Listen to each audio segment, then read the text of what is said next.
Vamos falar de dor. Que dor é essa?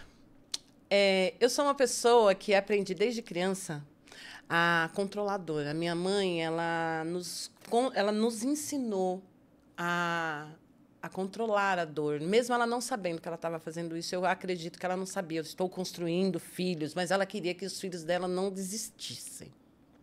Então, ela dizia assim... Eu fui ganhar neném. Ela falava assim... Quando você chegar lá, você não grita, não chora, não esperneia, porque eles vão te machucar, eles vão te maltratar, eles vão deixar você para depois. Então, eu com medo de ficar para depois, fiquei quietinha, quietinha, quietinha. Só que antes eu tive uma prévia, eu tinha bronquite crônica, muito, muito agravada, e ela geralmente atacava quando eu menstruava. Depois que eu fiquei mocinha, ela atacava quando eu menstruava. E todo mês. Eu ficava 3, 4 dias e era uma sensação de elefante em cima. Eu tinha febre altas de 40, 42 graus. Era muito intensa as inflamações do meu brônquio. Só que ela falava assim... minha mãe muito cuidadosa, sempre muito cuidadosa. Então, ela punha a mão, ela levava no médico, a gente ia para o hospital. Eu sempre passava na frente, porque eu sempre estava com a minha saturação muito, muito baixa. Então, eu sempre passava na frente, já ia, tomava os remédios, tomava a inalação e chegava em casa, ainda tinha lá uns 2, 3 dias de febre, né? Tomava muita injeção. Eu lembro que, na época, era aminofilina com glicose, era o que eu tomava. E eu melhorava, demorava uns 3 dias, estava renovada, conseguia já melhorar um pouquinho. Não é que estava renovada, não.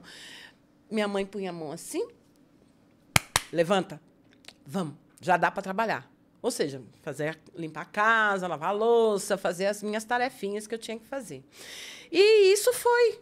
E aí isso foi um aprendizado que eu carrego até hoje. E hoje eu sou uma pessoa que carrega algumas deficiências ainda. Tenho umas questões na coluna, artrite, artrose, tem síndrome do túnel do carpo, tem... pedra nos rins, tem fibromialgia, e isso tudo contribui com muita dor. E eu sinto dores extremas. Só que, por conta dessa educação, com a mesma face que eu digo para você, oi, tudo bem? Eu digo, estou com dor. Estou com muita dor. Eu não estou aguentando de dor. E é a mesma cara. É do mesmo jeito, porque eu aprendi a controlar a dor. Eu aprendi a controlar a dor. Mas aonde é que isso agrava? Eu chego no médico e falo assim, doutor, eu estou com muita dor. E ele fala, tá bom, um remedinho aqui, ó. Tá bom. Às vezes eu preciso ficar uns dias em casa. Fibromialgia mesmo, às vezes eu tenho 5, 6 dias de dores intensas. E ela faz o quê?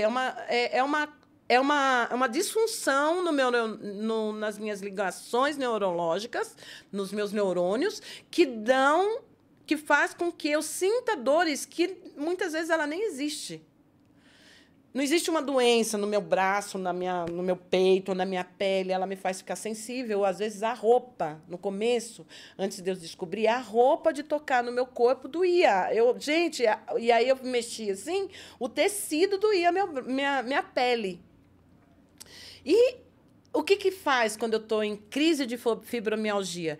A dor do carpo, a dor dos rins, a dor da coluna, todas as dores que já existem de verdade no meu corpo, elas se intensificam e segundo a ciência, que ainda é uma coisa que ainda se está em estudo, porque como não é uma coisa física que dá para pegar, ela ainda está em evolução de estudo, mas já é considerada uma deficiência.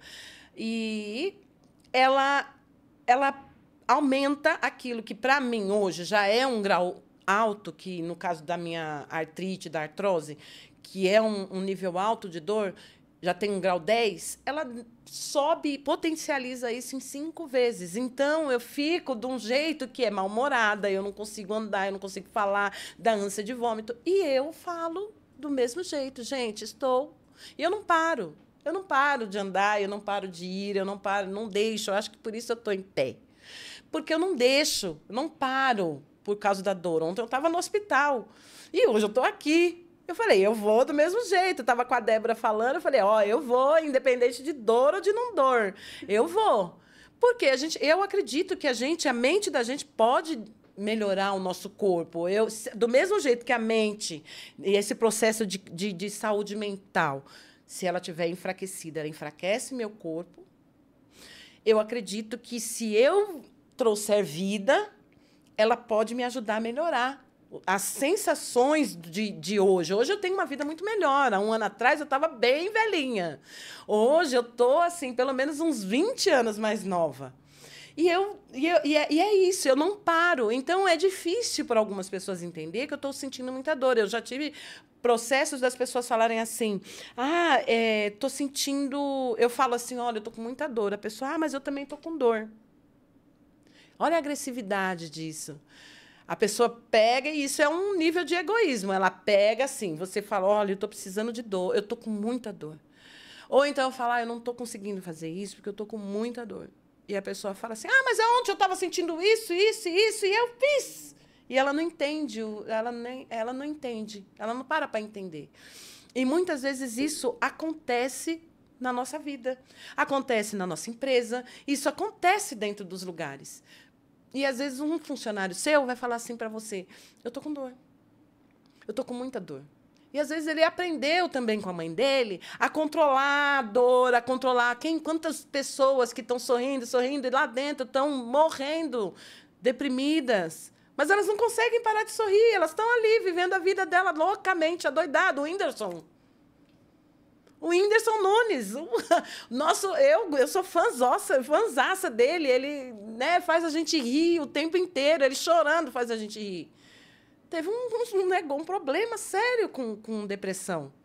Então, existe essa... E a gente precisa romper essa limitação na nossa visão de pessoas que estão sorrindo, estão bem.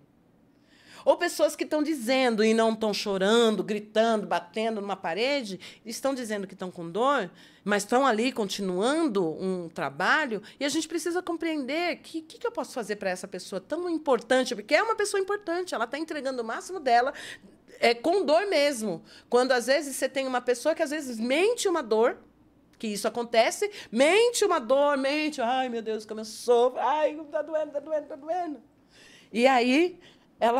Ela mente essa dor para poder ter um atestado, para poder se afastar da empresa, daquela empresa doente, que já está deixando ela doente. E você tem ali um funcionário que está entregando, e você não está dando o devido reconhecimento para esse ser humano. E aí a gente vai falar da construção. Por quê? Porque somos seres humanos e estamos... Quando a gente trabalha com construção de vida...